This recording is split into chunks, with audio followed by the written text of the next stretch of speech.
episode 2 of the Small Town Producer Podcast. And so whenever I'm going to release this month, couple weeks, whatever,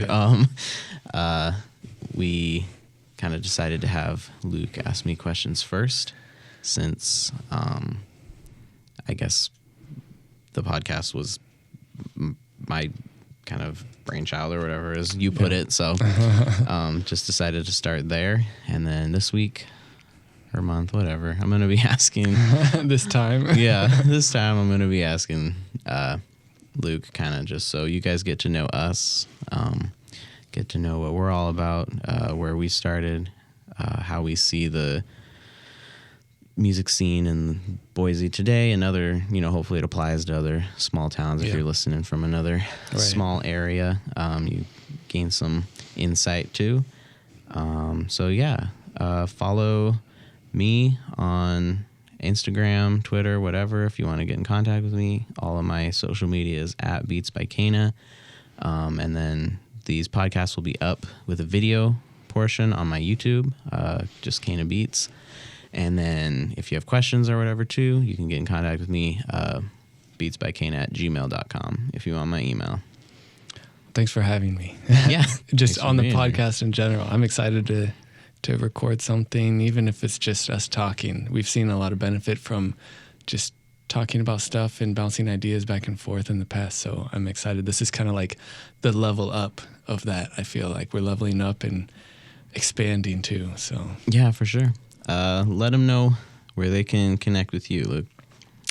So I produce by the name Lukeblood, and on Instagram it's Lukeblooded, but you can find me on Spotify and SoundCloud and YouTube primarily, and Instagram if you want to see what I'm up to. So awesome. All right. So I feel like we have explained the premise of the show. We kind of talked a little bit about how we met and stuff.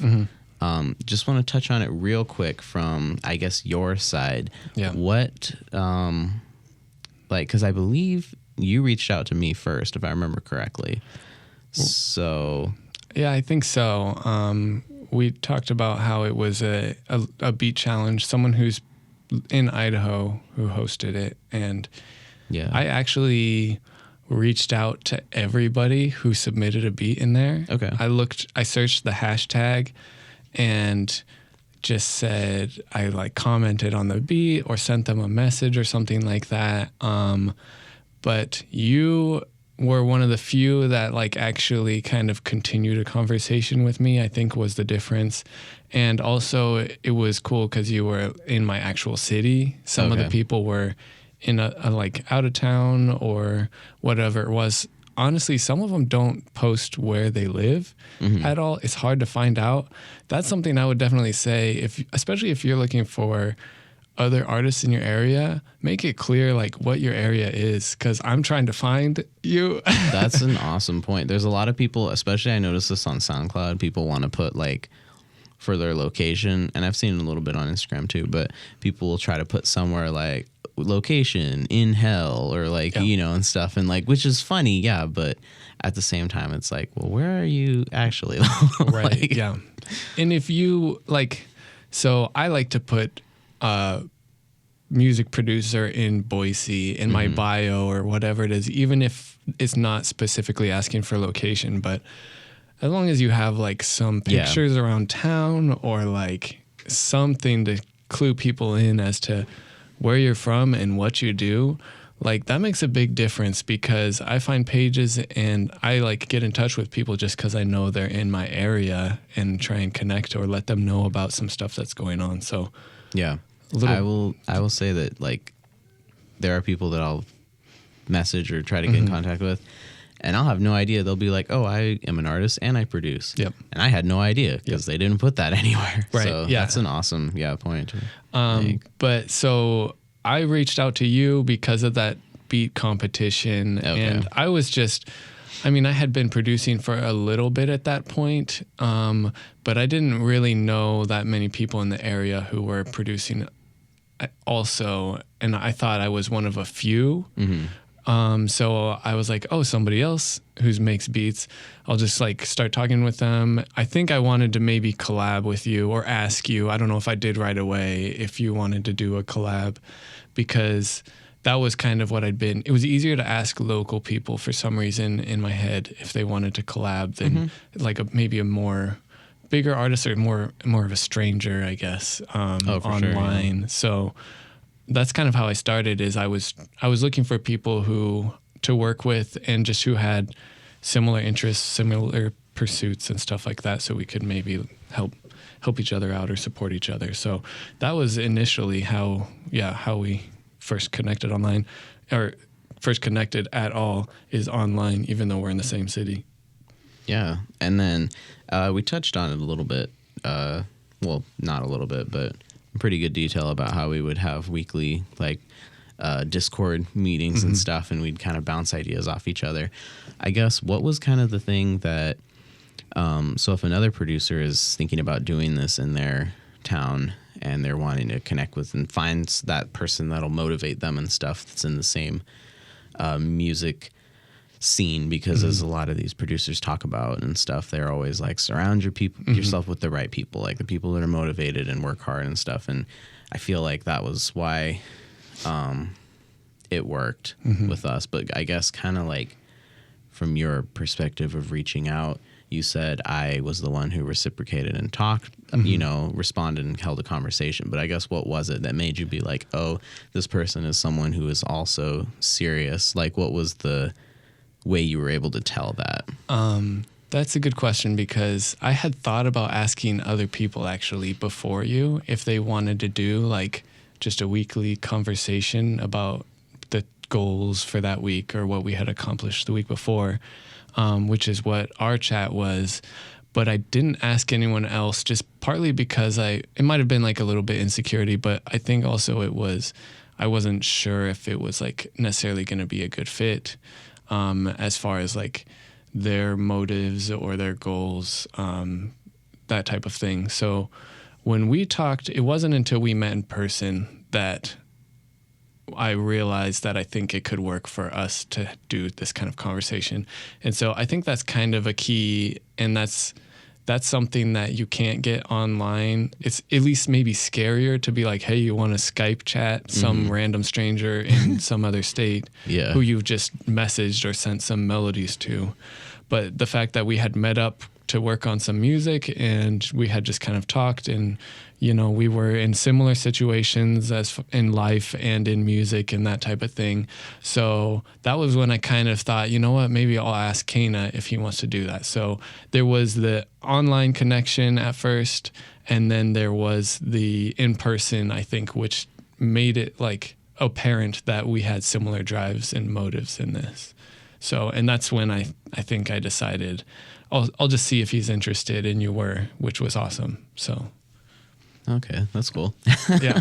Yeah, no, but I mean, I definitely recommend it, because having somebody else, just being able to kind of talk through what you've been working on or what you've accomplished, or I'm thinking about doing this, but like I don't have a good camera. I remember we had this conversation, or I don't have this, or I'm not sure where we would host this event kind of thing. It can really help you just be like, oh, well, why don't you just reach out to this person and find out if they know, or, oh, I know somebody who has a camera we can borrow, or whatever it is. It kind of gets you out of being stuck in your own head a little bit. And so it hearing helps those outside ideas. Yeah. And it helps you kind of push through and be like, you know what? I think I'm making excuses. This is my case a lot of times.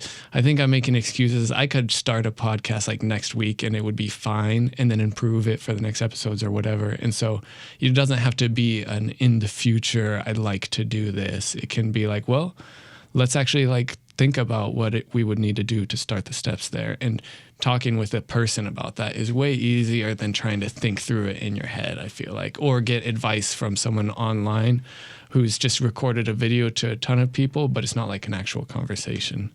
Yeah, so I would say that that's probably one of the things that I liked most about the Discord chats was when we would like say our accomplishments that we've done. Because it's weird, because like I feel like that's kind of necessary, like, because you never really get to tell people like, oh, this is so cool, look what I did. Like, I mean, you can, and people will be like, oh, that's cool, or like give it a like or whatever, you know. But it's a lot different to like tell someone and then they're like, oh, that's so cool, and like they're excited for you. Like, you know, I could tell my wife or whatever, but I mean, she's like, cool, but I mean, does she really understand it? Probably not. Right. But I mean, she's happy for me, but yeah, it makes a big difference, I think, being able, and that probably comes back to common goals and stuff. Like, if I was looking for something completely different in music, I want to do video game music, let's say, and you're like, I want to work with artists. It could work on some level, but my excitement for you getting a placement with an artist is like genuine because I'm looking for a placement with an artist, or I just got one with an artist that I'm excited about. And so it's like a real milestone that we can both relate to. So, and I'd have to say that I think both of our projects now, yours being the Beatmakers, which we'll touch on in a bit, and then this podcast, both came from that kind of space that you were saying, like, is almost like, you know, we were making excuses to not do it. And once we started talking to each other, it was like, you need to do this, like to the other person. Right.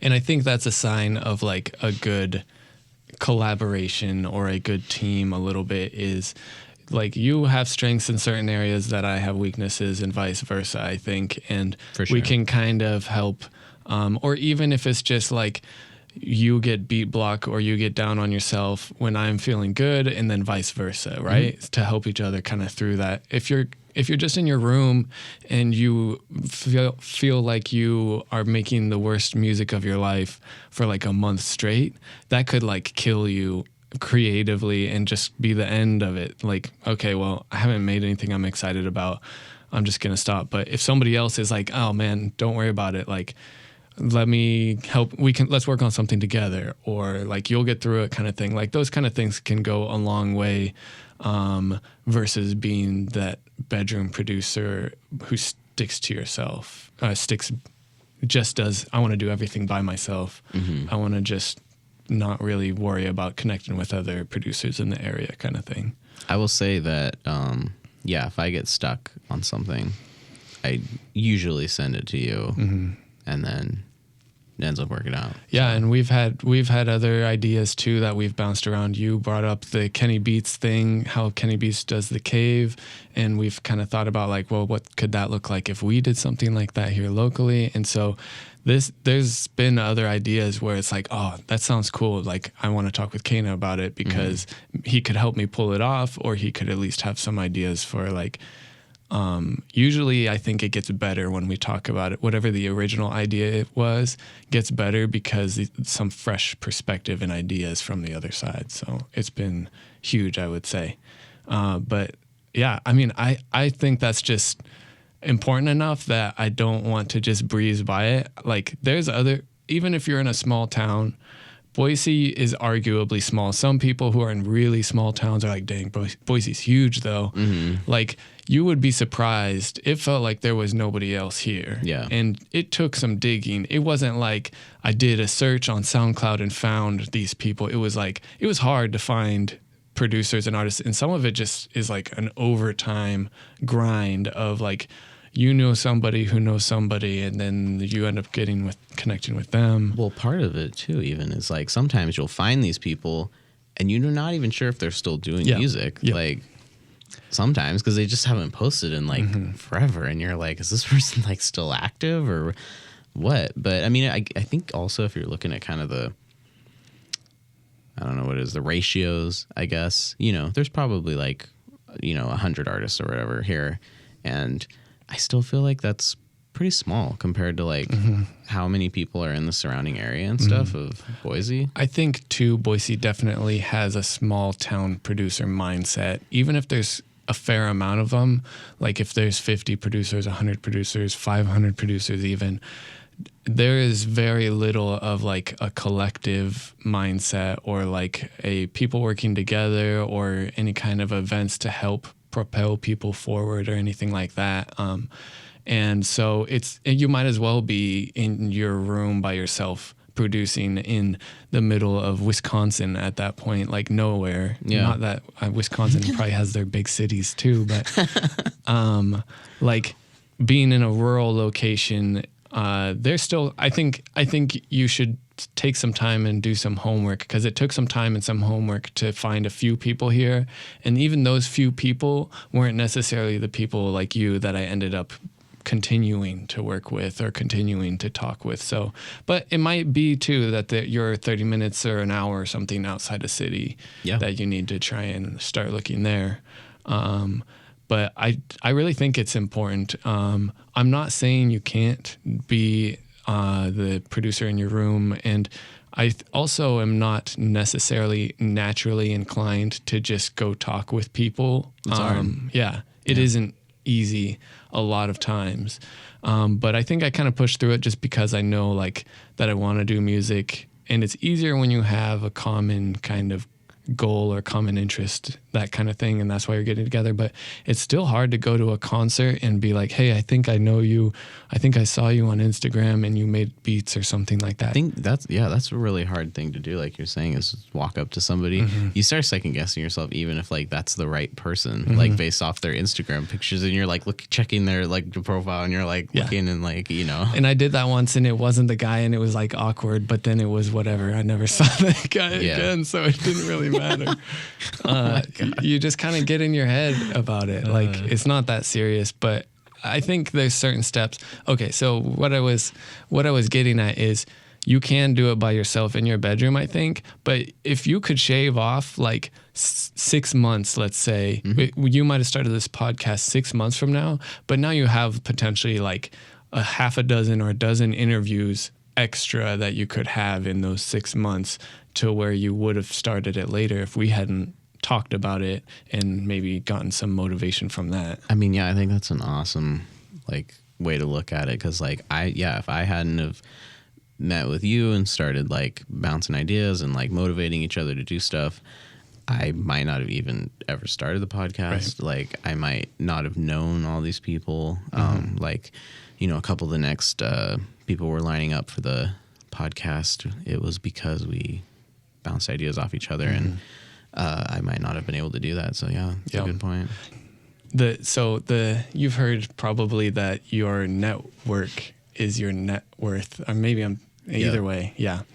It's not what you know, it's who you know, these kind of things. Yeah. I think you can skip that step you might call it luck. You might also just be in your bedroom for 10 years, super honing your craft to where you get undeniably good kind of thing. But if I can speed that 10 years down to 5 years because I also made some connections along the way, then I'm all for that. Because the one thing I hear people talk about who have made it or who are like making good progress towards either they're doing this full time or they're getting the placements that they've been dreaming of kind of thing, is time and consistency. It takes time and it takes consistency.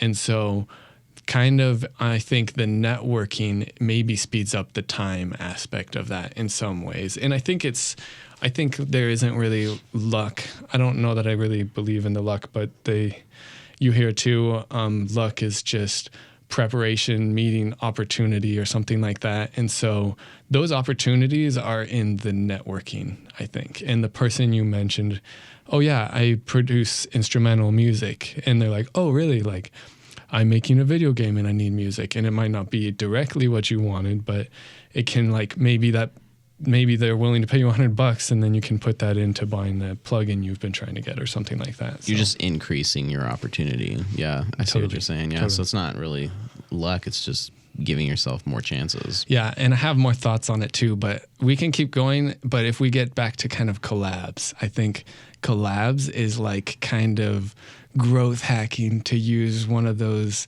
hot topic terminology words of like building your audience and building your chance for placements and stuff like that. I think that collabs is kind of a way to work smarter and not just harder. So definitely. Yeah, we'll come back to that. I real quick just want to, so that people get to know you a little bit more, just kind of talk about like how you got into music and how that all started for you. So when I was a little kid, my parents forced me to take piano lessons and violin lessons. And the violin lessons, I think I was too young. Violin's kind of hard because it's not like a guitar where there's frets or whatever. Yeah. And I think I probably just complained a lot. But they made me stick to piano for probably like 8 years or something. Like I took a lot of piano lessons until I was probably like 15 or something maybe. And then they said, if you want to learn guitar, you can do that instead. And I said, yes. And so then I switched to guitar and never touched a piano for probably like 10 years after that, which is kind of sad because if I'm being honest with myself, I was just starting to like enjoy it a little bit. I think I was getting good enough to where I was like, this is kind of fun. But then like, if you want to play guitar, that's way cooler than piano. So What? Hey now. this is like 15-year-old me. So I was probably listening to a lot more like rock or something like that at the time, and not. Gotcha. Yeah. So I mean, I had taken some lessons and played some instruments, and I like played a little bit of guitar at my church for like some music night things and stuff like that. But then when I went to college, I kind of dropped all of that and never really played any music or created any music for a while. And it wasn't until like probably 3 or probably 4 years ago now. So it was probably, 3 or 4 years outside of college or something. I just didn't like my job, and it was stressing me out for whatever reason. And it also just didn't feel like fulfilling and that kind of thing, the millennial way. And so I was like wanting to get into music a lot like you. I was thinking like, I wanted to rap, but I never actually did. I was just like, all right, I need beats. Consider yourself lucky because I have erased all of that. Oh, you've erased it. Dang, that could have been some like stuff in the vault. Yeah. It was real bad. I bet if you posted it, it's somewhere, I bet, online, but I can dig that up. But Oh my. Anyways, I kind of just wanted to figure out what I wanted to do. And this is a long-winded story, but we're getting to the actual beat making part. And through a process of trying things and eliminating things, not even really eliminating things, music just stuck.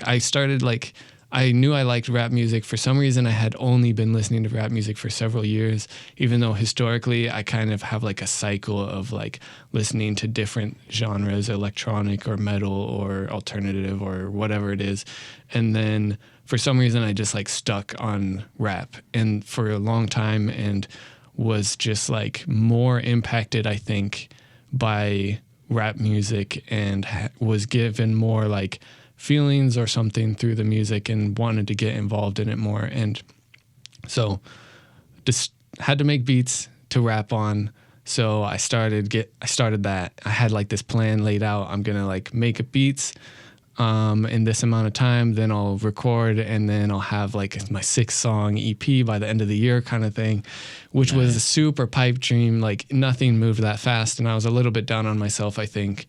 And I wasn't that consistent at it for a while until so I was working on like the demo FL Studio, so you couldn't like reopen projects. I was just trying to learn it and stuff like that. And my wife bought me the actual FL Studio. Her and her sister like pitched in to buy the $200 version, I think. And I think I pitched in, or her mom or something like that, to actually pay for it for my birthday. And I was like, oh, awesome. And so that was when I first could make a beat start to finish. And it was a lot of fun. And to my head, I thought it was pretty good. And then my wife was like, this seems okay, but she's like my best critic because she's brutally honest. This seems like okay, but the sounds are really cheesy. Like they don't sound like songs that you hear. They sound maybe like video game stuff or something, but because I was just using stock sounds. And so I got really serious that summer. She was like, you should just like, if you're going to be serious about this, it seems like you like it, you should like buy some actual sounds. And so I was like, you know what? I'm going to do it. And that was a hard trigger to pull because I did buy Omnisphere right out the gate. Ooh. Literally like first plug-in. I had bought like a drum pack, a sampled drum pack for like 20 or 30 bucks, I think, the CXDY kit. And then I was like, okay, I got that. I need some good sounds. I have not bought anything since, really, honestly, for the last couple of years.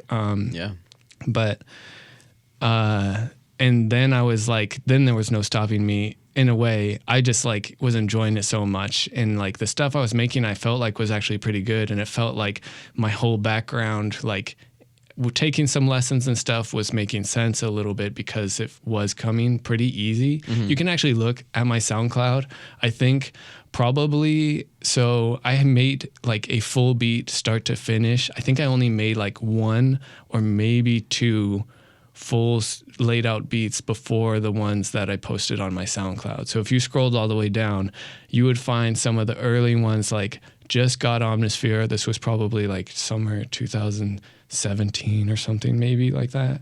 18 maybe. It wasn't that long ago, honestly. Yeah. And so they're on there if you want to go check them out. And I thought they were pretty good. I still think they're actually pretty surprisingly good for not having like spent years making beats.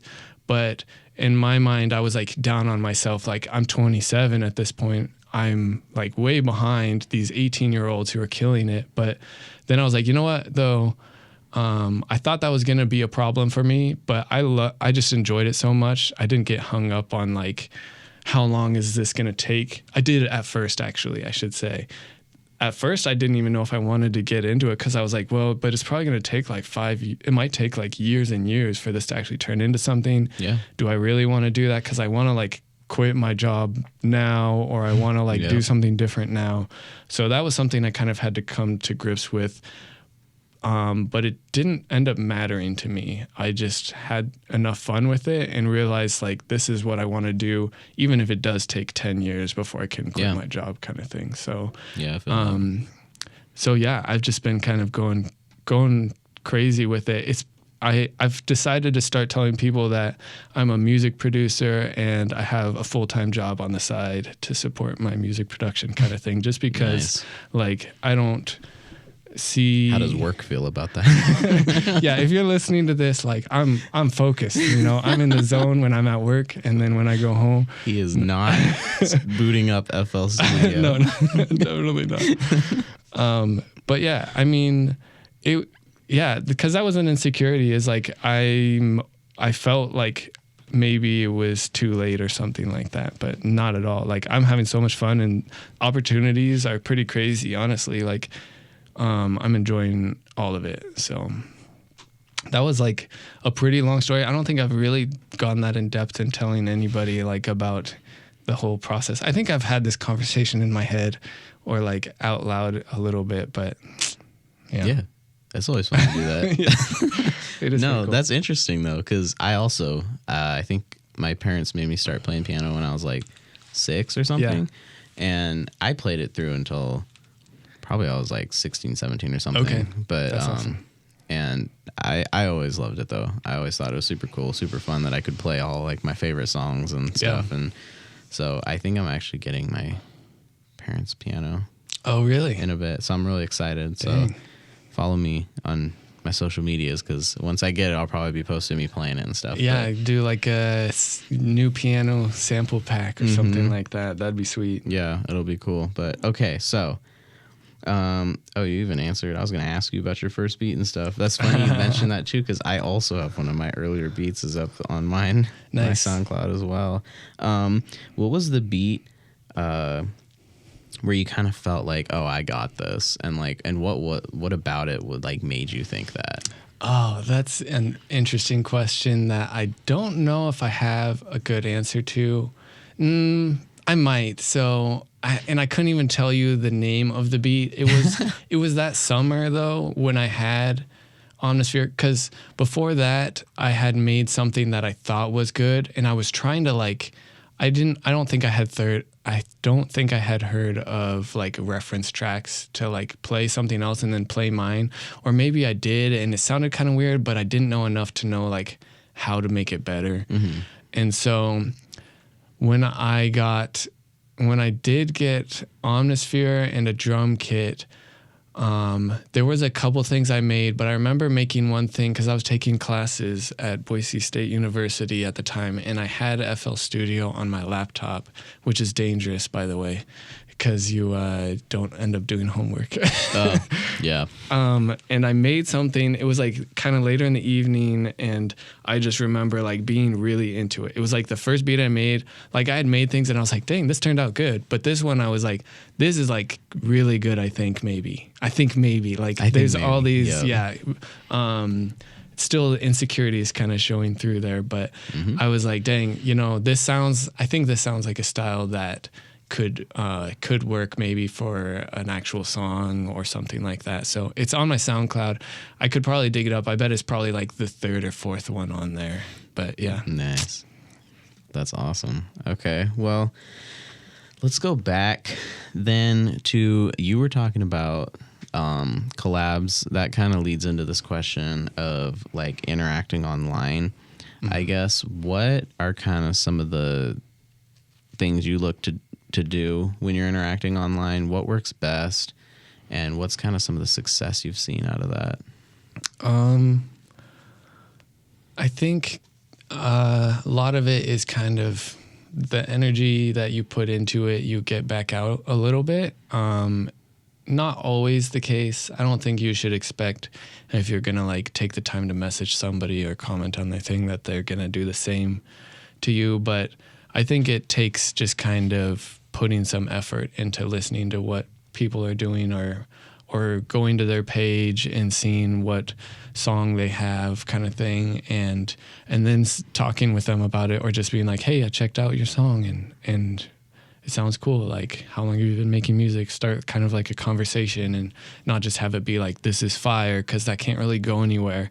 And they're not going to remember that either if you just said, "This is fire," and they're like, "Thanks, bro," and then that's it. But if you like then message them and you're like, "Hey man, like that song is pretty cool. Like, how long have you been doing this?" Or like, "What got you into music?" Or it could even just be, "Do you have any new projects coming out?" kind of thing. Those kind of things I think can make it like a more real relationship, or even just like open up opportunities to him potentially, or her wanting to be check out what you do, or maybe work together, kind of thing. So but it's just kind of like, it needs to be a little bit like of a real curiosity, or like a real interest. I don't think it works to just like have the goal like, "I'm gonna get this guy to pay me $50 for a beat." I've never like had that mindset, so I don't know. There's probably ways to approach that in a good way, but for me, it's usually just like a conversation, and not really. But your approach is like a genuine way, then. Yeah, I mean, I guess, yeah, that's probably the advantage. I think there's disadvantages to not having any kind of, well, let's just say like, I don't sell beats. I like give away free beats. And so I'm not making money from most of that. And so you could consider that a disadvantage. Like, some of these people that I'm sending beats to, they might have sent me $20 or something like that to use the beat, but I'm not even asking. And so you could say there's missed opportunity there. And that's probably the trade-off to just like trying to have something be mutually beneficial. Like, in my mind a little bit, I'm thinking this could be an artist or a producer that I will want. This could be an artist or a producer that I'll want to work with in the future, and like build with, or they'll maybe like know somebody or help me out. And I know that sounds like maybe weird. I'm not really trying to think of it that way, but I think that it has to be kind of like a mutual thing where we can both get some benefit out of what it is. So if I'm sending them a beat, then maybe they feel so inclined to tag me on it, and so I'm reaching their audience or something like that. Like, there's benefit in that, just because I'm not having to put the beat out on my social media. They're doing my marketing for me in a sense, and I'm just sending them the beat, kind of thing. So that's a little bit, I guess, my mindset when I'm doing that. Okay. Well, yeah, I guess because maybe that's one of the big, and I'm sure you've seen this too, could be one of the big hangups that people get hung up on is that, you know, there's a lot of people that will message and be like, oh, this is fire. And then like, you can't really go anywhere from there besides thanks or, you know, appreciate it.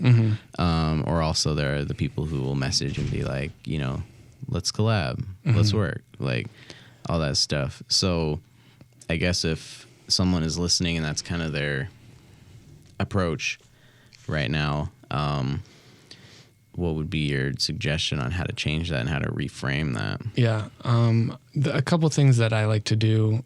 I like to have a little bit of a conversation first with them, just because if they don't respond to like me just asking them about like something that they're interested in like the music they're making, they're wanting to be serious about it, they're more than likely going to want to have some sort of conversation, even if it's just like, hey, do you have any projects you're excited about, right?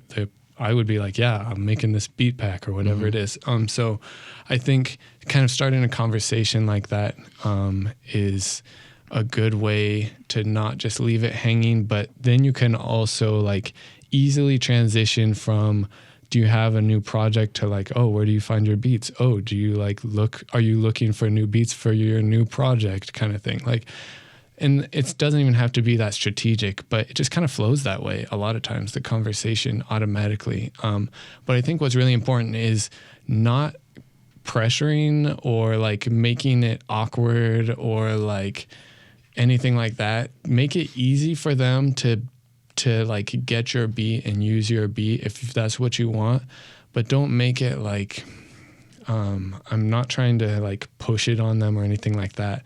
Like, I'm basically just trying to make it as easy as possible for them to use my music if they want that and if I want that. So the conversation isn't me waiting for them to ask me for beats. It's, can I send you something? And then like, even if I don't hear back from like I sent them and they're like, cool, thanks, I'll check them out later.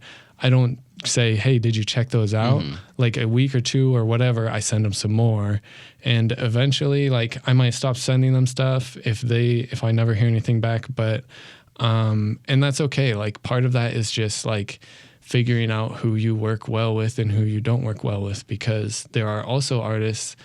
We talked about Valid Point a little bit when we talked in episode 1, who really hit you workers. back up. Yeah, hit you right back and say, this is fire. And maybe even like record same day, same week kind of thing and send you stuff. So sometimes you have to kind of to weed out the people who maybe are not going the same direction as you, or maybe not as serious right now. They might be down the road, and then maybe they'll be like, hey, like, some guy sent me some beats a while back, let me go check those out kind of thing. So I don't think it's ever a bad thing to just kind of put it out there, even if it doesn't end up working right now. But yeah, just be like a normal person and have like, imagine it's like us here talking in person and not like a phone conversation. Like, would I say this to someone in person that I just met? Because I wouldn't be like, hey, you looking for beats? You looking for beats like on the street? Because that's awkward. It's like super weird. And like the odds of that working don't seem that great. But if somebody's just, I don't know, if somebody heard you playing music or whatever and come up and talk to you and be like, oh, I like this song kind of thing. Like it can flow that way a lot more naturally, and you come off as less of a weirdo. I think it's like the Kenny Beats thing again. Just be like a normal guy who's easy to work with. I think goes a long way. So. Yeah. Okay, so you mentioned Valid Point. Talk a little bit more about how you got started with them and like kind of how that, because that seems to be a pretty successful thing for you right now. I mean, Valid Point's doing well. They have probably, last time I checked, they had like 36,000 monthly listeners. I mean, so what's that looking like? How did that happen? So surprise, it happened on the internet. They're not in this area. They're in the vocal artist on Valid Point is in Memphis right now. I think they're from originally like South Carolina or something like that. But so we haven't met in person. It's just been online, and it was similar honestly to us. Like I don't actually know how initially I know it was on Instagram, but I don't know how I stumbled across something of theirs or they came across something of mine. And it just started like that, like, oh, this sounds cool. Like, I left a comment on something and then maybe either I messaged them or they messaged me, and it was just kind of a conversation. And then he was like, hey, you want to collab? So because I thought I might have messaged Thad, who is half of Valid Point, and he's a beat maker also, like he's a producer. I thought he was just their producer. I didn't realize he's also the vocal artist at the time. So I was like, yeah, let's collab on a beat or something like that. And he sent me something before I even had the chance to send him anything. Oh, wow. He was like, you want to collab? And I was like, that sounds awesome. And then he's like, here's some melodies. And I didn't even like have a chance to say anything. So it just kind of happened right away. I worked on something probably pretty quick in the next day or two, I think, and sent it back and was just like, I think it's cool. Like if you want to make any changes or whatever kind of thing, and just kind of collab stuff. And then he was like, oh, nice. And then I sent him some melodies too, because I had wanted to, or I said I was going to. I think I told him, I'll send you some melodies. And he was like, okay, cool. Here's some melodies. So he like he beat me to the punch. Yeah. Which was cool. Like it showed me too that he's like serious. He's not like waiting around and gonna wait a week and be like, hey, did you send I saw you didn't send the melodies or whatever. So the melodies I sent him, then he sent back one of the melodies just looped and with like vocals on it. And that's when I started putting the pieces together of, he's actually Valid Point vocal artist also. And so from there, we kind of just, things worked together style wise, I think, but also probably a lot of it was like the speed of things and like the seriousness of things. I would send him stuff and he would send stuff back, and it would motivate me to send more stuff. And this was like, we probably in a couple weeks, maybe a month or two, like made probably like 3 songs or something like that, that we had worked on together. It was either my melody and his drums or vice versa or whatever it was.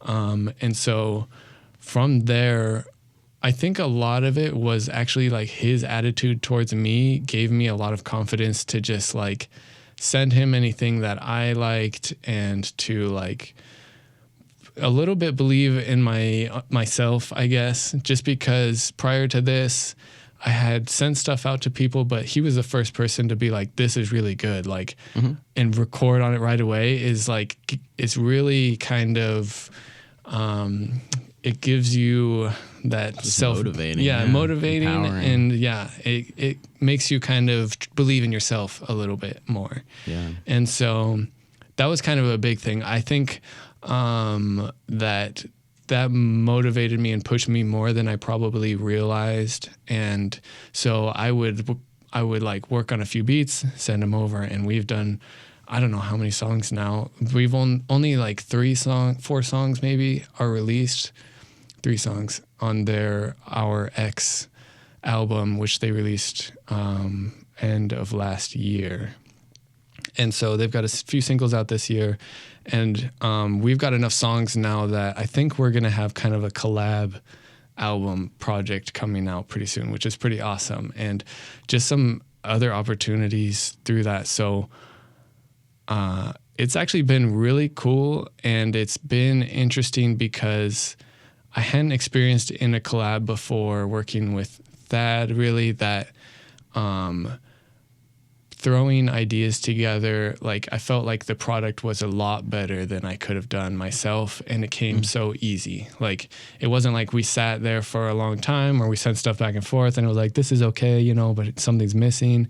It was like I'd send something to him, he'd be like, this is awesome. He'd send something back. I would be like, wow, this is awesome. I wouldn't have thought to do that. So I think you have to kind of, this maybe goes back a little bit to conversation earlier. Sometimes you have to like work with a few different people to find the ones that work, I guess, for you. And so that definitely is the case for us. It feels like we work well together, and he's only working with like a few other producers now. So it's kind of an honor, I guess, in a sense to be able to work with them, and then to see like how successful Our X album has been is like really encouraging. Yeah, one of the songs that I worked on there is like doing some decent numbers, like way bigger than I would have thought, or anything, like way out of the park of anything that I've put out on my own. Yeah. And so I don't know, it's just like to be able to kind of reach a little bit broader audience and have some other opportunities,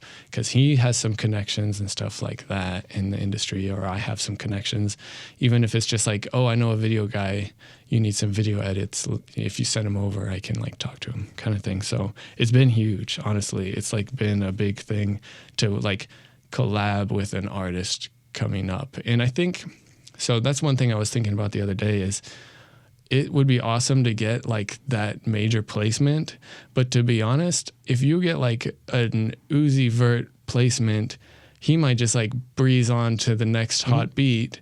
But if you like come up with an artist then and you're like making songs with them and you have several projects together, I feel like it's a lot more opportunity there for like longevity or something, less insecurity about like, I had that one hit and you know, I've been sending more stuff out, but nobody's jumping on anything. Like, cause I doubt that I'd have I probably would never even have the chance to talk with Uzi if he got on my beat. It'd maybe be like I sign a contract and then that's it, kind of thing. So I think there's a lot, I think it's really important to believe in other artists, because Valid Point didn't have a lot of plays. They had, I think, in the thousands of plays on Spotify and maybe like 1,000 followers on Instagram or something. So it didn't feel out of reach, but it didn't, at the same time, it wasn't like, oh, these guys are popping, like they're going places, let me see if I can work with them. It was like a little bit of let's try it out, and we both like believe in each other and it's working. So yeah, I think collaborating with other people who are at your level or close to your level is like, is the way to go to some extent. Not to discourage people from reaching out to other people who feel out of reach, but I think it's a mixture of both. I think it makes sense what you're saying. You know, you're talking about, you'll always have kind of that reassurance of they've got your back. Because, you know, you look at Murda or Metro Boomin, I mean, they'll always know that, like, Migos and, you know, 2 Chainz and them, like, they're always going to want to use their beats because they kind of came up together and were messaging them when they weren't really anybody huge. Yep. So, no, that makes a lot of sense. Well, I guess then let's transition that into being from a small town. And we've been talking about hitting up local people and whatnot. This is not a local person. So what does that feel like then when you see someone from, I think you said they're from Memphis right now, and you're sending them stuff and they're getting it back so quick. And then you're working with people here who maybe you'll send them something and, I mean, you don't hear anything for months. I mean, how does that kind of factor into your decision making on who you're talking to, who you're sending stuff to? Yeah. What does that look like? It makes it harder to want to work locally. I'm not going to lie.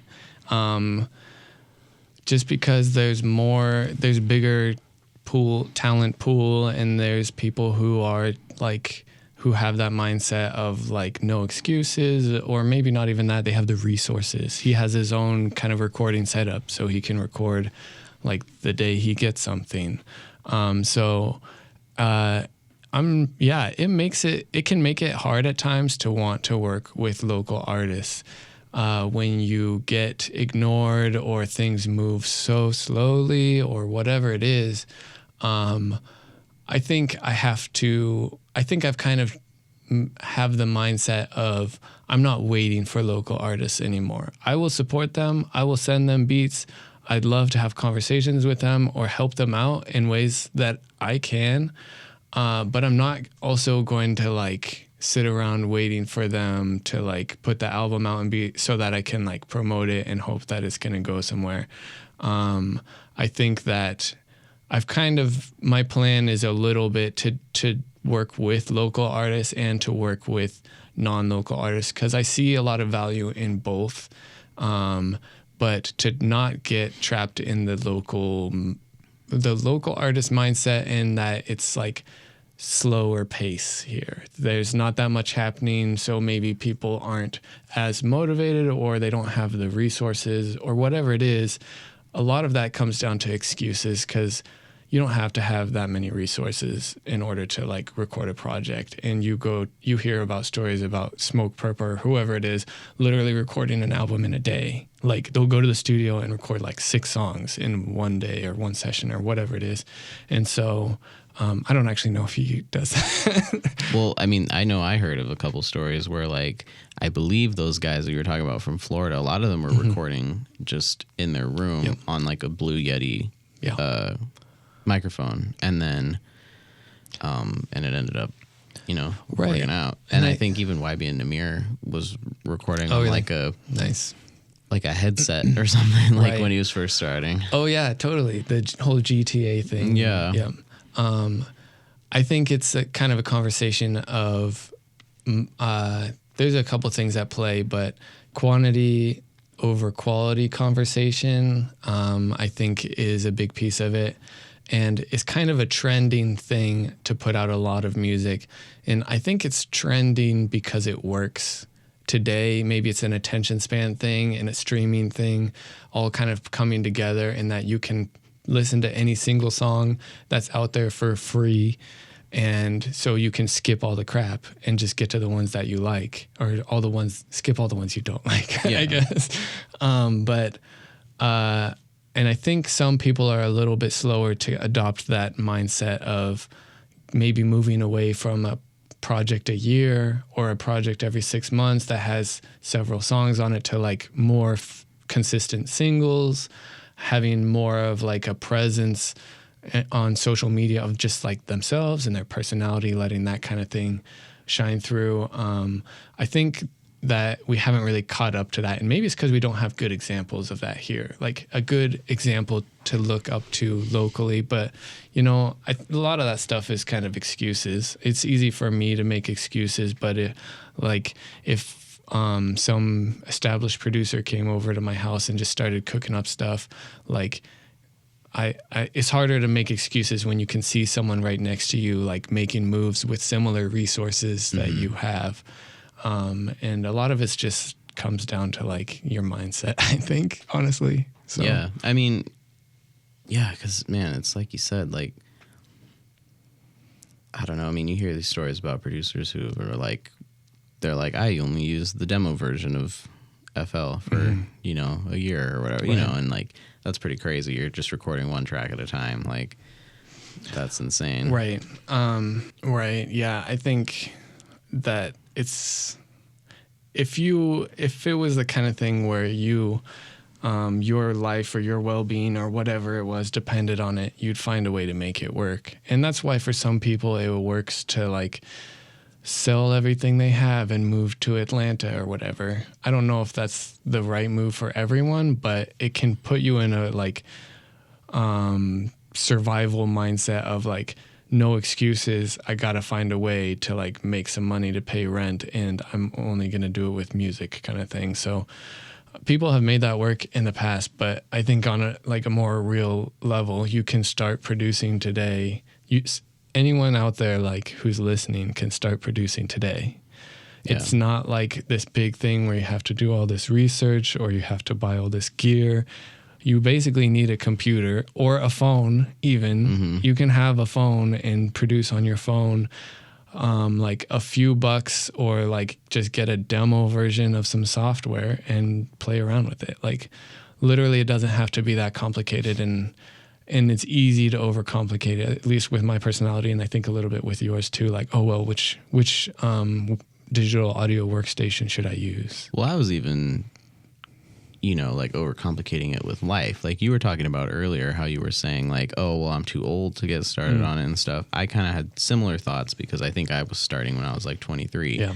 And I'm seeing like 16-year-olds producing and stuff. And I'm like, well, I'm way too old. But I even was overcomplicating it like in my personal life, because I would see people be like, oh, you know, your girlfriend better understand if you're a producer, blah, blah, blah, whatever, or, you know, you just don't need one and all of a sudden. So then I was like, well, I'm married. Like, shoot, am I like, is it over? Because like I'm already married. Like it's just not going to work because it takes too much time. And like I was even overcomplicating it with that. Right. Yeah. And I think for every example where there's someone saying like, don't have kids, it'll ruin your music career, there's like someone making a good living with kids and spending time with their family doing music. So I don't think there's any like right or wrong really at all, which is interesting. Like I think it comes down to an educated guess a little bit and then sticking with it. Like I think you gotta enjoy what you're doing in order to be able to stick with it or to want to stick with it. But at some point you're like kind of just throwing darts at the wall and trying to hit something that works, but it takes some patience too. Like you can't just expect I'm going to download FL Studio and if I don't get a placement in like a year, then I'll probably just move on. Like that's not going to work. Like, I mean, you might actually get a placement if you work hard, but it's more like the mindset. You're probably not going to work that hard if you're only planning to be in it for a year. You might like fall in love with it. You might, I don't know, who knows what, but it's kind of like, I think just having, I don't remember where I was going with that. It's all good. Yeah. So no, I think, there's a lot of stuff about that. Like if you give yourself a week to make a song, then you're probably going to take a week. You're going to say, okay, so let's say I can probably make the beat on Monday. I'll mix the beat on Tuesday.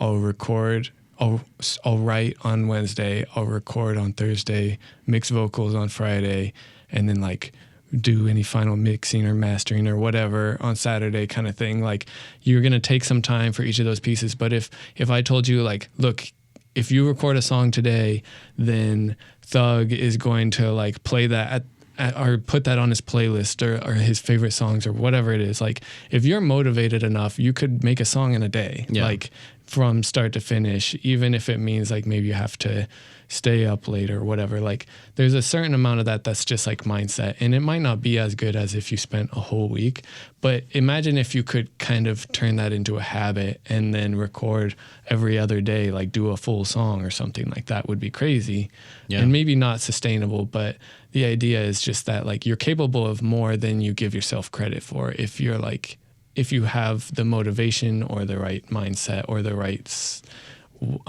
whatever it is. So if you can maybe trick yourself even into getting that mindset until it becomes a habit, I think can be really helpful. Hey man, it feels like Valid Point does it in every other day. Like it does, but I mean, even talking with them or with him, he has periods where like he doesn't feel like making music or whatever it is. Like maybe he just switches from music making mode to more like making other stuff, video or whatever it is. And so I think that's one thing. And I'll speak a little bit, I guess, about like beat challenges and stuff like that I'm not necessarily into, like a beat a day challenge or 365 beats or whatever it is. Those do push you. You did the beat a month. I tried. I didn't make a beat a month. So my goal was to make like a melody a day for a month. And then I was like, you know what? I'm going to double down. I'm going to turn each of these into a beat. So I made the melody, and then the next day I turned it into a beat and made another melody. And so I had like a little bit of an ear break between the melody and the actual beat. And I kept that up for probably like 10 or 15 days, I think. And then the beats fell off and I just did the melodies for the rest of the month. But it got me to like let go of certain processes and things. And some of those songs or some of those beats, I think, have like more plays and more attention. One of them is turning into a Valid Point song, actually. And I made it in a day. Like I overcomplicate things sometimes when it feels like this is just what you have to do, or this is what I always do. Well, what if you literally had a day to start and finish? You just kind of like make it work, and it might be a little lower quality, but to have 15 beats in 15 days that are a little bit lower quality, an artist can click through like Valid Point and go, this is the one that I like out of these 15. I like this one, and then you can adjust the mix or whatever it is at that point even. Doesn't all have to be perfect. Yeah, but if I made 2 beats, he wouldn't have liked either of them, and he would have moved on. So options. Yep. Okay, well, I guess let's get into probably the biggest talking point, because you started the Boise Beatmakers, which is kind of a big collection of trying to get everyone together, because like we were talking about how hard it is to find everyone. So just talk a little bit about like how you thought of that, and then how it all came together. Just kind of give us that. I will say, I guess to start off, I think even if you're in a small town, even if you're in like a town of like 100 people, let's say, and there's no big cities for hours, the way you can like surround yourself with other people who are doing what you want to do is through things like podcasts or reading books or watching YouTube channels, that type of thing. And there's a certain point where you just have to take action on those, but that's how I got a lot of ideas for things or kind of confidence to try something. And I think the idea originally for the Boise Beatmakers kind of came from Illmind's Pass the Aux tour that he's been doing, where he goes to cities and it's just a chance for producers to get together and play their music for him. And he's the industry professional, right? Gives advice, critique, that kind of thing. I don't have that experience. I don't feel qualified to give other people who are like at the same level as me advice. So, but he always said like the biggest part of it for a lot of producers is that they like meet other people there and build like relationships there, or people that they then continue to work with from those meetups. And so I think he just posted about that a couple days ago. Stupid Lou Beats was there, and he met a couple people from there. Really? And then that's how he ended up landing one of his first placements. Yeah, I think it leads to placements, and like people like Simon Servita show up and that type of thing just as an attendee when it's in their town. And so having it here, it kind of came from, so the idea, like we've talked about, is it's hard to find other producers in the area. Well, you have to search for them online because there's no events or anything like that. And there's no way for producers to really get together. I had done the Google search, like Boise music producer events, meetups, whatever it is. And there's barely even any shows. So I started thinking like, why not just do something? Like nobody else is doing it, and there's nothing really going on. I don't really want to use that as an excuse to just be like, Boise sucks, I'm moving to LA as soon as I can, kind of thing, which I hear a lot of people talking about here, honestly, is like trying to get out of Idaho thing. And so I just kind of thought, well, instead of that, partly because I didn't want to leave. I have a lot of family here and stuff, which is maybe a small town mindset. But I was like, well, why don't I just start something and see where it goes? And so I didn't want to like wait for something. And so I just started kind of the baby steps, well, I think we talked about it at this point. If we're going to do something like that, where would we do it? Well, it's got to have some speakers, that's kind of the bare minimum. And so are there any studios? Well, there's not really any like rap studios anyways around here. And so no, not a ton. Yeah. So it's just kind of like doing some research, finding a place that we could potentially do it, and talking with them and keeping kind of the ball rolling. And that was honestly a lot of us meeting up together too, is I wanted to be able to say like, oh, I made progress, and not just like, oh yeah, I didn't look into that anymore again for like the 3rd week in a row or something. So that was definitely motivating. Yeah. Knowing that you were going to ask me like, oh, did you talk to that guy about the meetup thing? And me being like, no, like felt, I didn't want to be like that. So I just kind of made it happen. It wasn't even like I had any special connections. I just like started asking, started researching, and then started reaching out to people. One being actually where we're recording this now. is just kind of a connection that I made through reaching out to people and trying to find a venue. And they have this recording set up here too. So, I mean, that's just another example of like actually getting out and talking with people, but turning into other opportunities. But so I felt like I wanted to do something to meet up with other people. And I knew you, and I knew Sam Soul Music, who we had met up with. And then I think I knew like maybe one or two other people on Instagram who I knew were in the area. So I was like, I'll message them. As long as like one or two people show up, that's cool. I'm okay just like talking like this, having a conversation with them, and maybe we can even like work on a beat or something like that. And that's all it has to be. And that's kind of all it was for the first meetup. There was like 5 people actually though, which was cool. A couple of people I knew already. Actually, it was pretty much everyone I knew already.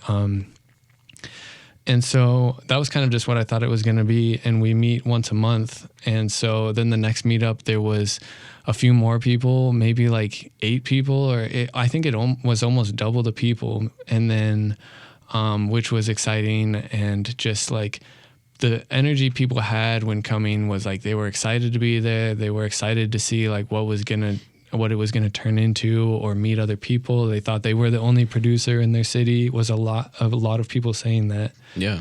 Which was cool.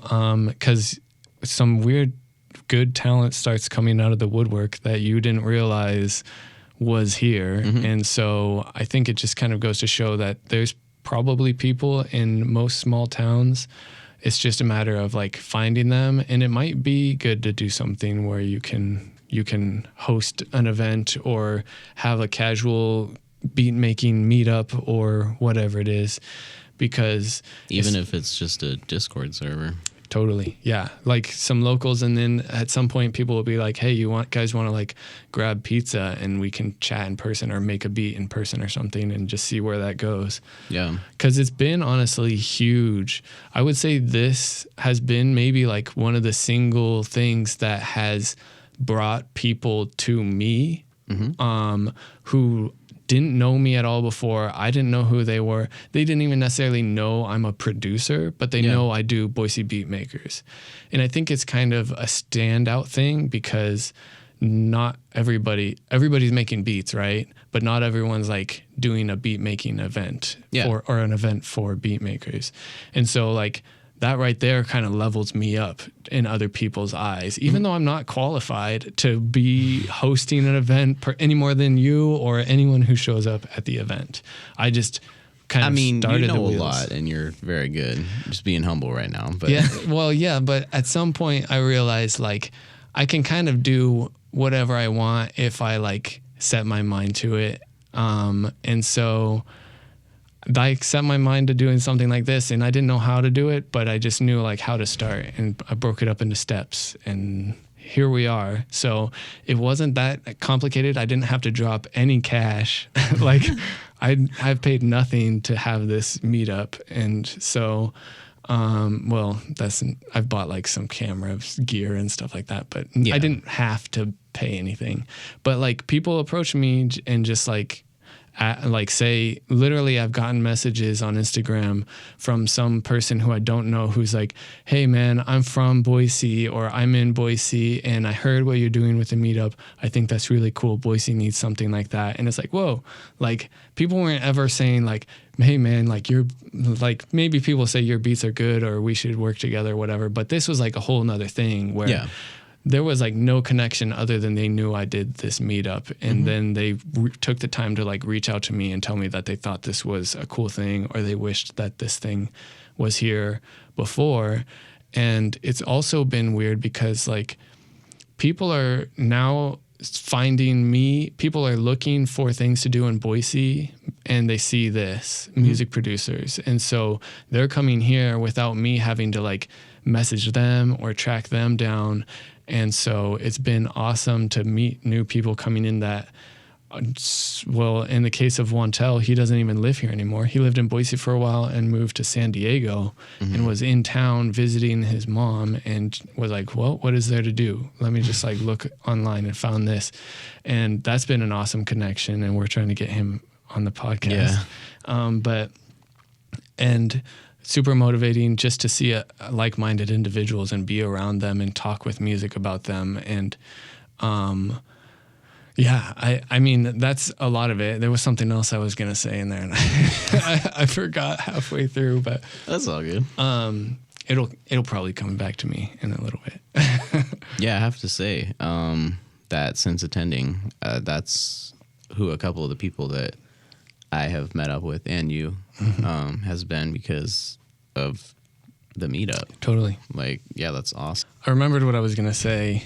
One of the other benefits of having this meetup is it was getting hard for me to meet up with people, like, because I work a full-time job and I have a wife and I have other things going on in my life, and I'm a little bit introverted too, I guess you could say. I'm actually introverted. I don't know if I come across that way just because like I learned how to talk a little bit, but I'd rather be at home most nights, like just hanging out. And so I feel that. I gotta make myself go do stuff. Yeah, exactly. And so it was hard. Producers would hit me up, or I'd talk with them, or artists, and it'd always be like, hey, we should like meet up and like chat or maybe work on something. And so it was hard, and I started like getting down on myself, like, I should meet up with this guy. Maybe I should try and meet up with him this week or something like that. But the meetup has made it to where it's like an organized monthly thing. If I find a new producer in the area, I can be like, oh, you should totally come to the next meetup. If you're around, I would love to like meet with you and talk about what you're working on, kind of thing. So it's like this whole other door of conversation with producers and even artists in the area that you can bring up, and also kind of like it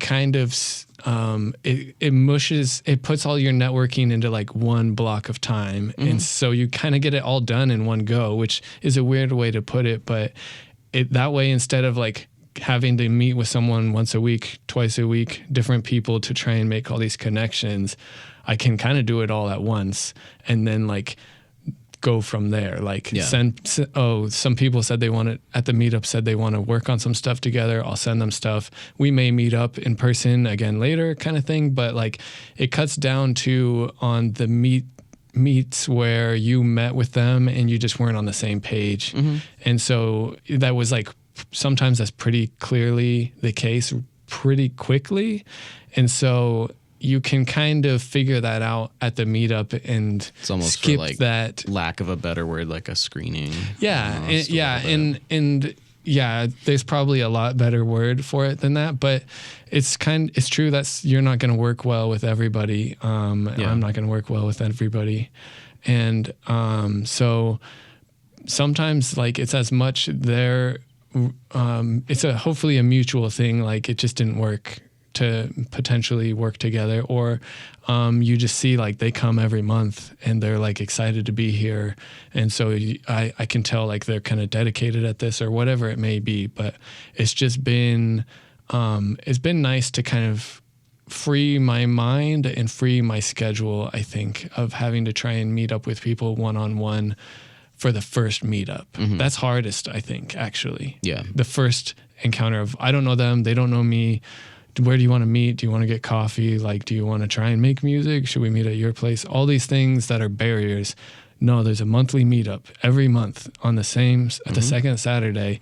If you go there, I'll be there. Yeah. It makes it a lot simpler. And it's like, takes a little bit of a load off my mind. And like, then I can, on the Monday night, instead of trying to meet up with a person, I can just like work on music or whatever it is. So that's actually been probably pretty huge for me, because a lot of what I do is trying to scale things. Like I've been trying to focus on how I can scale something, and that's meeting on one-on-one scales by doing like an event, some sort of networking meetup. I feel like you can meet 10 people at once instead of spending 2 hours to meet one person. And because I don't have all the time in the world, nobody does. Time is money and that kind of thing. So now that's extra time to spend on something else. And I think collabs is kind of a similar thing. And maybe to jump back to that, if I send melodies out to 10 producers and let's say 3 of them make beats from a melody that I sent them, and then they send the beat back to me, or they post the beat on their Instagram or whatever it is and credit me, or I can like take a clip of that and put it on my page and be like, hey, we made this collab. It turned out really cool. It's like free advertising for me. I don't have to put my hours into making the whole beat.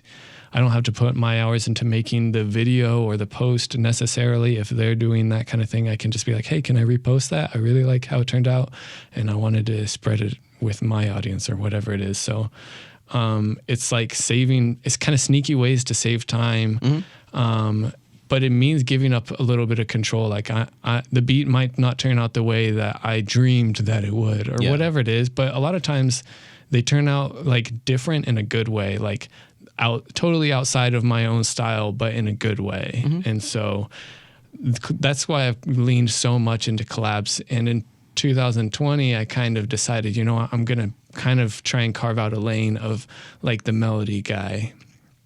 And this is a guess, right? I want to make whole beats. I want to work with producers. I want to work with artists. I want to get placements.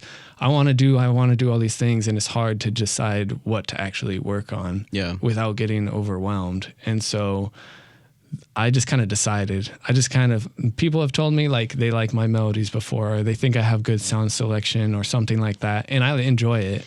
I can just make a melody and enjoy the melody, almost listening to it and not have to turn it into a beat to enjoy it. So I was like, this feels like maybe it's something I can lean into. And so I've just kind of decided to lean into it, decided to niche down into an audience that's not just it's not, no, I can make any kind of melodies. I'll make gospel melodies. I'll make like happy melodies. I'll make trap melodies. I'll make anything. I've tried to like even narrow that down to be kind of like sad, maybe mellow sounding stuff, to like carve out even a smaller audience that I'm not going to be able to work with. Chance the Rapper is not going to put out like a sad song probably with a melody that I use, but it hits a lot harder, I think, a lot closer with a producer who that's like their lane, and it's more likely to have an effect where we can work together alongside. And that kind of comes easiest and most naturally to me, that sound. I don't know what it is, but like it's harder for me to try and make other styles. So I was like, I'll just lean into this. I'll still experiment in other styles, but this is kind of working for me. So I'm just gonna run with it and see what happens. So you would say then that you definitely have found your sound and you feel comfortable with that. In a weird way, yeah, I guess. It's kind of strange because some of the most exciting times in my production past have been when I stepped outside of what was like I'd been making kind of the same style, and then I decided I want to try and make like more of a Scarlord type sound or something like that. Because if you can do it and make something you're happy with, then you kind of feel like, I don't know, you're kind of on top of the world, because it's like, I had no idea I could do this and I'm actually pretty good at it. And then a lot of times you maybe bring some of that back, or it opens up another door to work with more artists and that type of thing. So I really enjoy stepping out and trying different things, but it's more of a struggle for me. And sometimes it just doesn't work. Like sometimes I tried to make those, whatever it is, piano melodies, like a piano melody or whatever, and it just didn't work. Like I still want to hear that. Right. I'll send it to you for sure. But I mean, it's got to post the trash beats too, I guess. But yep. So sometimes there's definitely a sound that comes more naturally to me. And I think it's just because I can get like a feeling from it. Like I can feel whether it's going the direction I want or not a little bit better. It's harder for me to feel like, I don't know. If there's not that feeling in it, then it's not going to work for me. And I just get that feeling a little bit more with more specific style that I tend to work in. So I'm leaning into it, but I'm trying to not get stuck in it also, if that makes sense. Okay. Well, yeah, that makes sense. You have your own sound, but you can step out if you need to. Like, that makes sense. So I guess speaking about the collabs then, do you find that you're working faster when you're working through email, and then as opposed to working in person? And then do you feel like that's either like hindering you or helping you? Like, because a lot of producers will say, like, you make the best stuff in person, like, you know, and whatever. Yeah. But have you found that that's not really the case for you and could apply to other people maybe in some small towns that are just like sending stuff? Oh, that's an interesting conversation, because I think that I haven't had that moment in person maybe yet where we were just knocking them out and like we sat down for like 3 hours and made like multiple really good beats or something like that. And so it's probably maybe just takes more time working with people and getting comfortable, or like finding the right person that just your styles mesh, and even like some logistics, like maybe your DAW, you're using the same, you're both on FL Studio or whatever, can be kind of a barrier. But I don't know. I honestly, when I'm doing online collabs, I'm not waiting around. I send out the pack and I'm working on more melodies. And then it's exciting to see them come back in, but it's kind of just like another thing. And so I actually want to talk about this for a second, because if you follow Gary Vee at all, you hear him talk about like micro content, and I think Cymatics kind of picks it up. Yeah. Basically, like you have a everyone's doing it, whether they're saying it or not. I think Illmind even talks about it, having a podcast and then turning that into like as much content as you can, really, just from having a conversation. And so for me, I tried to think about how I could do that with my music. If I just make a beat, I can send it to artists, right? Or maybe I can even send it to like YouTubers or whatever it is. But then I start thinking like, well, what if I use the melody? What if I send the melody out to people, and then I can have collabs through that, and then I can just go back to my melodies and pick the ones I like and make beats out of those. And so I'm getting like the most mileage out of each step in the process. So you're like sending out a melody and to like 10 producers, like you said in your example, and then 3 send one back. You have 3 beats, then plus if you decide to make a beat to it, now you have 4 beats out of that one melody that you can send to anybody, because it's technically half of yours. Yes. And I'm being a little bit careful about like sending out other people's stuff. I think if the time is right, or if I know the artist or whatever, I would be more comfortable with that. But yeah, totally. Like, and that kind of goes back to like scaling, I think, like trying to think about how can I scale this? 'Cause I was slow. Like it was hard I was putting out like a beat a week or something, and then thinking about like how can I make some posts or whatever it is. But to be able to have a single melody or a group of melodies make potentially several beats basically while I'm sleeping, so to speak, is like kind of a crazy idea.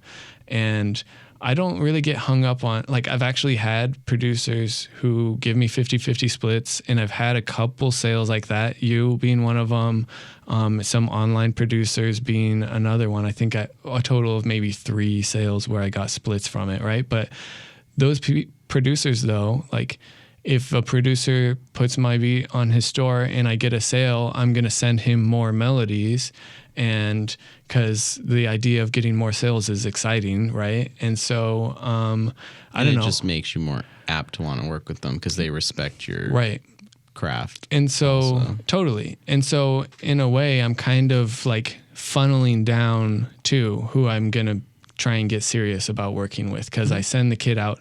Last night I sent out my volume 2 kit for late night loops, and I sent it to like 43 people, right?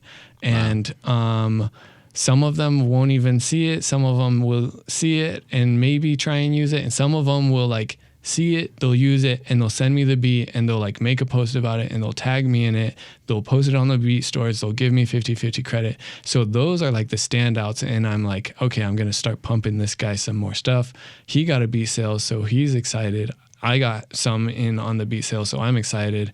And so it's like, and all of that from sending out a pack of melodies, right? And so it kind of funnels down like who might be a good like partner to like spend more time and energy on building with them versus the people who I sent it to and they never even like, oh, I'll try and check it out later, and then didn't hear anything. So, and again, for them, it might be it's not the right time. So if you don't send me a beat back from a melody I sent you, it's not like, I'm never working with him again. It's like, it might just not have been the right time. And so I'll keep sending you stuff, and eventually maybe you'll like realize how serious I am, or you'll feel like you want to get more serious, or whatever it is. And maybe it'll work down the road. But yeah, I will say that definitely helped me. Like you were talking about, you kind of unlocked that,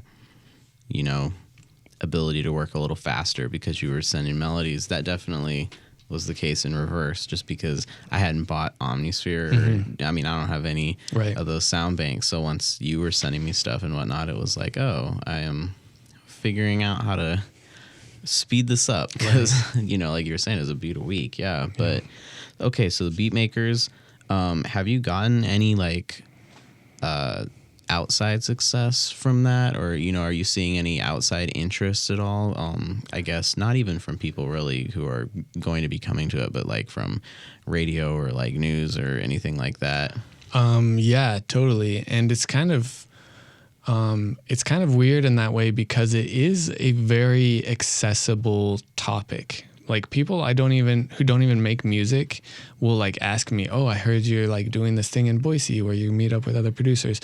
So it's opened kind of doors in that sense of like not even necessarily producers and artists, but maybe people who are like in radio or people who are like needing music for their YouTube channel, kind of thing. And so, yeah, one of them was, that's basically, I think, the reason I got on the Crush Corner radio show here, which is just the local hip hop show on Radio Boise. And so they like invited me on there to do like a little interview, and they played some of my beats or some of my songs that I had placed with local artists and stuff like that. And so a lot of it was because of that. The meetup, I think, was like the standout thing. Like there's other producers in the area again. There's other producers in the area making beats, working with local artists.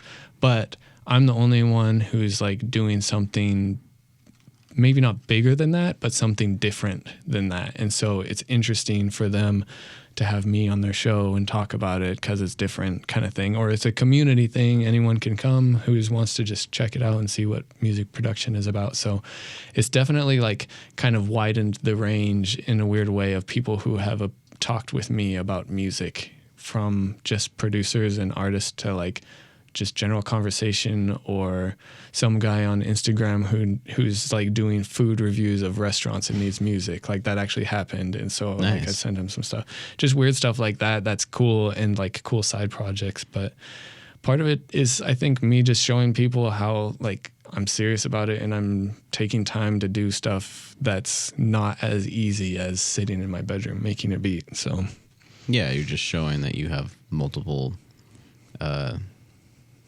things that you're offering people other than just making beats. That's pretty awesome. That's funny that you say that, because I think it was actually talking with Wantel, and he said, if you're talking with someone, don't just tell them you make beats.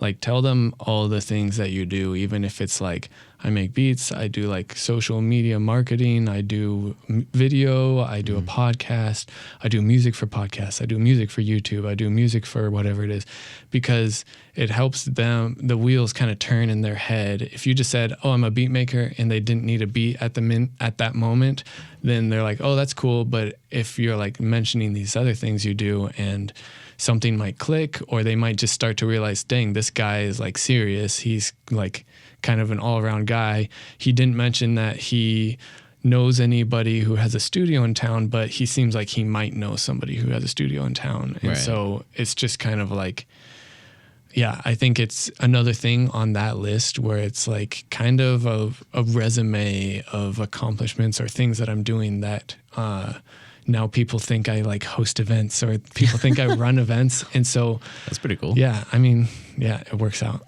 So you said that you were focusing this year, you're doing melodies, all that. So what are we looking for from Lukeblood in 2020? Yeah, melodies. That's kind of the lane I'm choosing to go with, just like we talked about. So I'm planning to do a pack of melodies every month, send out a pack at the end of the month. And so anyone who's interested in that, basically I'm sending to right now. The goal is that a little bit later, soon in the near future, some of these are going to be like, you can go to my website and like get them for like $1 or $2. Maybe for some of them, some will be free, some will be paid kind of thing, and kind of try and transition that way into like having more of like a opportunity for people to support me or get like a premium option. I still want to give stuff out for free and I still want to be able to help people, but I want to kind of set myself up to be able to have it be a business, right? And not just a charity. Not that this is that's not how I think of it right now, but I'm leaning into that a lot, and it's been exciting and it's been easy to make decisions knowing that that's kind of what the path I'm going. I'm getting less distracted by all the shiny objects of, oh, I could do video game music. Oh, I could like do music for trailers or podcasts or whatever it is. Like I might still do some of that if people approach me, but I'm less like distracted by it, I think. But I am also I'm still making beats, full beats, made a few just like last week, probably in the last week or two, I've made a few beats. Still working with Valid Point a lot, and still, collaborating with other local artists, wanting to do more Boise Beatmakers stuff, wanting to turn that into more like organized events, whether it's just like training or like teaching stuff, or some kind of like artist development sessions or something like that. So leaning into kind of those three, I think, developing with artists, working with producers through my melody kits, and then Boise Beatmakers is kind of my focuses for this year. Okay. And then if people want to go to Boise Beatmakers, how do they go about finding that? And yeah, well, talk to me. Feel free to message me or comment or anything like that, and I would love to talk with you about it. You can Google Boise Beatmakers. I think it's like probably the first. It'll be right there at the top of one or two, and it's at the Jump Play Studio is where we have been having it, but they've had to move us to a bigger room because there's been too many people showing up to fit in here. Flex. Yeah, yeah. No, it's exciting. Like we had like 20 people, maybe 25 people at the last meetup, so that's been super exciting. But yeah, so Google it. Find me on Instagram at Lukeblood is where I'm posting about it right now. I'll probably like make a dedicated account or something for it in the future. But yeah, get in touch, do some research, talk to Kana. He can get you pointed in the right direction. Yeah, well, thank you so much for agreeing to do this with me, coming on. I had fun. Yeah, supporting the podcast. So like I said, these two were just kind of so you guys could get to know us, get to know a little about our music background, our music journey, where we're trying to go. Definitely be on the lookout for more. We're going to be getting people in here, talking with us, and it's going to be awesome. I'm excited to see where it goes. Yeah, me too. All for right. sure. Well, thanks for coming in. Yeah.